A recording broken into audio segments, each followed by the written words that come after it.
안녕하세요. 온라인 독서교실 일상의 성화편 마지막 시간입니다. 지난주에는 우리가 거룩하게 변화되는 5가지 요인에 대해서 살펴보았습니다.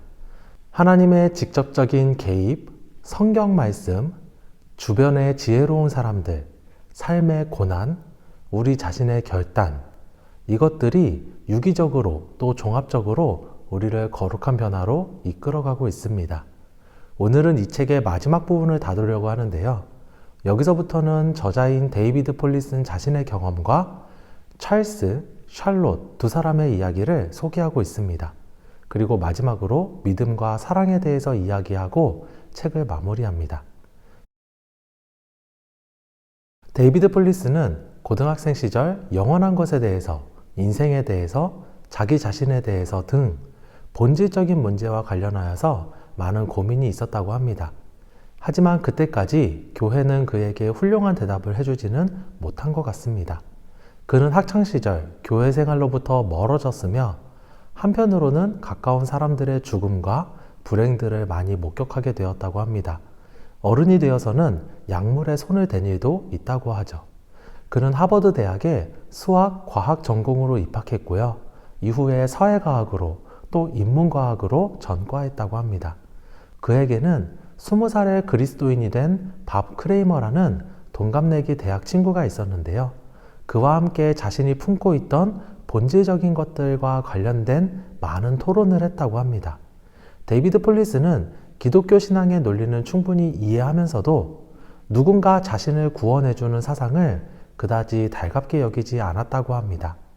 하지만 어느 날 친구인 밥 크레이머가 그에게 너는 내가 가장 존경하는 인물이야 라면서 그런데 네가 믿는 것은 너 스스로를 파멸로 몰고 가고 있어 라고 말합니다. 데이비드 폴리슨은 그 말을 들었을 때 강렬한 회심을 경험하게 됩니다. 친구의 도움으로 복음을 받아들였고요.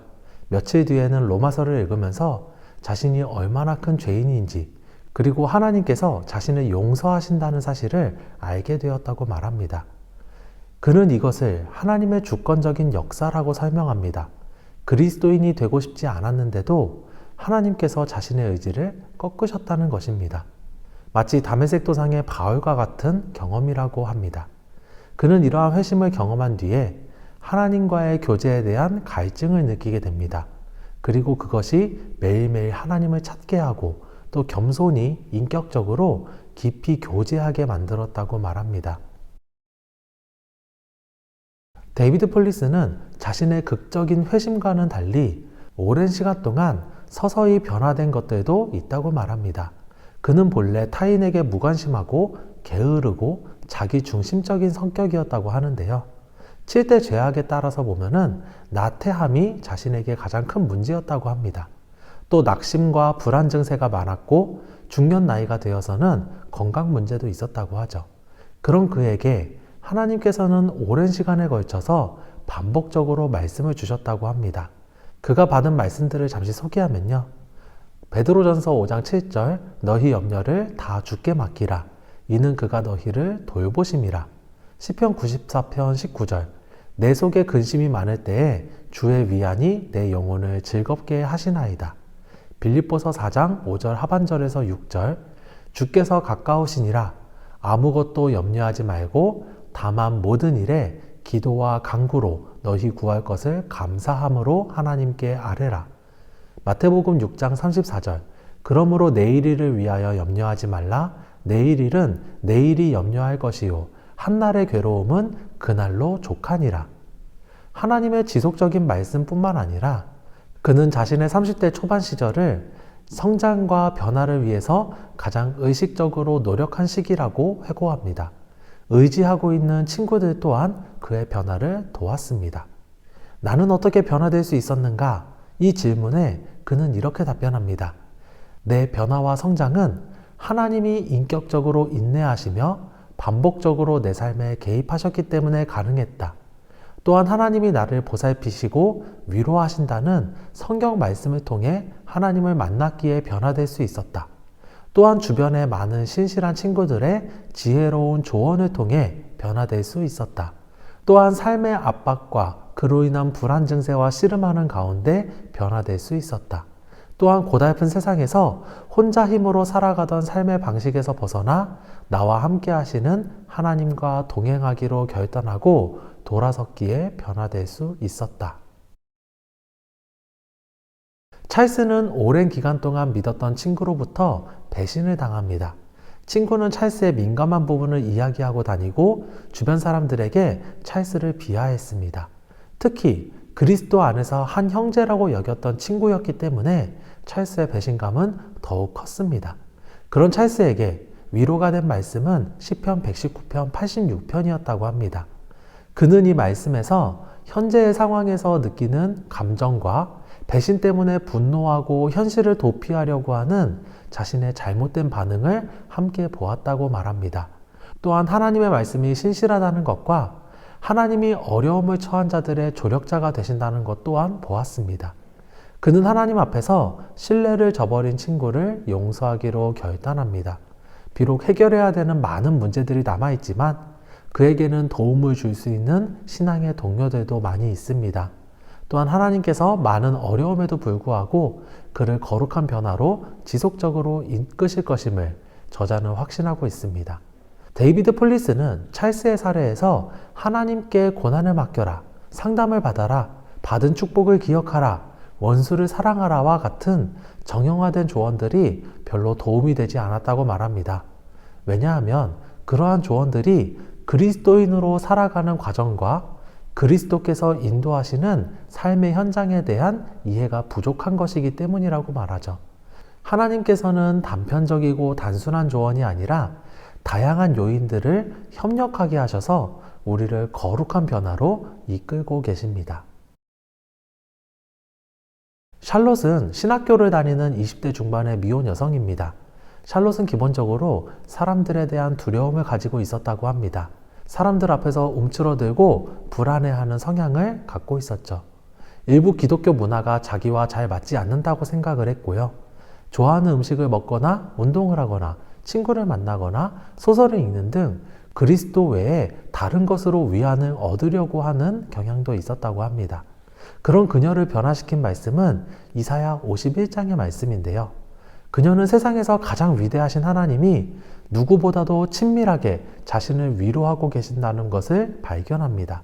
그녀는 이 말씀을 통해서 다른 사람들을 두려워하지 않고 사람들에게 다가가고 마음을 쓰고 자신의 목소리를 자신 있게 낼 수 있도록 변화되었다고 말합니다. 심지어 자기 스스로가 말을 아껴야 되겠다고 생각할 만큼이요. 저자는 여기에 그녀의 어머니의 영향력이 아주 주요하게 작용했다고 말하는데요. 샬롯이 깨달은 것들은 사실 그녀의 어머니가 해준 말들이었고요. 또한 그녀의 어머니가 기도한 것들이었기 때문이었습니다. 앞으로도 샬롯은 많은 시행착오를 겪게 될 거예요.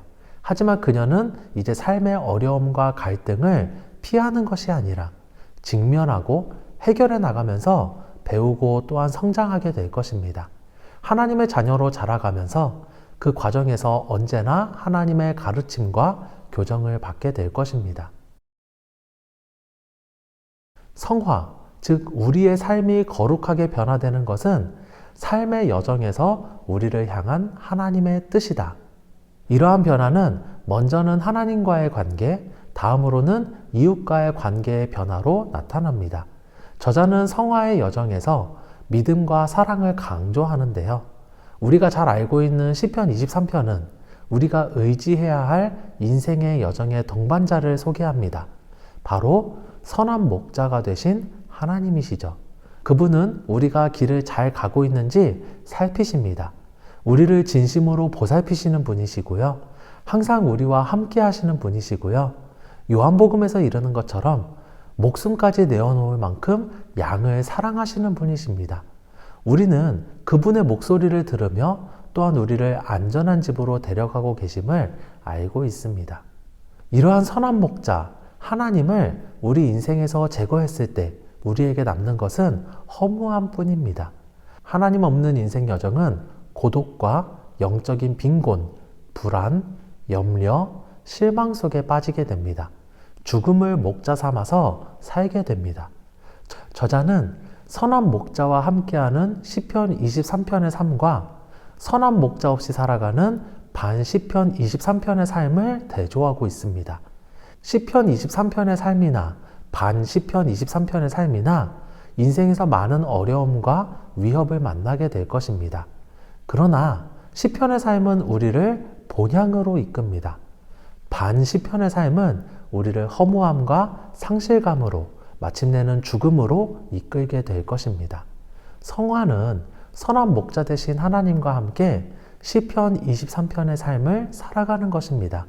이것은 그저 도덕적인 자기 개발이나 정서적 안정이 아닙니다. 저자는 성화를 자기 중심성에서 벗어나 먼저는 예수 그리스도와 더 나아가서는 다른 이들과 더 관계적인 사람이 되어가는 과정이라고 말합니다. 세상에서 고통받는 사람들에게 공감하고 그들의 고통과 어려움에 진심을 다하여서 돕는 사람이 되어가는 것이죠. 하나님 안에서 자신감을 발견하고 그리스도의 사랑을 인생의 목표로 두고 살아가는 그런 사람이 되어가는 것입니다. 저자는요, 당신이 성화되어 가고 있다는 가장 분명한 증거는 스스로에 대해 덜 생각하게 되는 것이다 라고 말합니다. 자기 자신을 세상의 중심에 두고 자기 자신만을 생각하는 것이 아니라 하나님을 사랑하고 이웃을 사랑하는 삶으로 변화되어 가는 것입니다. 우리는 그러한 변화를 겪으면서 아버지가 계신 본향을 향해 나아갑니다. 그곳에서 우리는 아버지를 대면하게 될 것입니다. 또한 모든 것이 온전하게 될 것입니다. 지난 4주 동안 함께 나누어 본 일상의 성화 어떠셨나요? 개인적으로는 조금 어려운 책이었기도 했지만요. 성화에 대해서 보다 넓은 시각을 가지게 될 수 있었습니다. 바라기로는 다양한 방식들을 사용하셔서 우리를 거룩한 변화로 이끄시는 그 하나님을 항상 의지하고 날마다 예수님을 닮아가는 삶으로 나아가는 우리 모두가 되었으면 좋겠습니다. 온라인 독서교실 일상의 성화편 여기서 마치도록 하겠습니다. 감사합니다.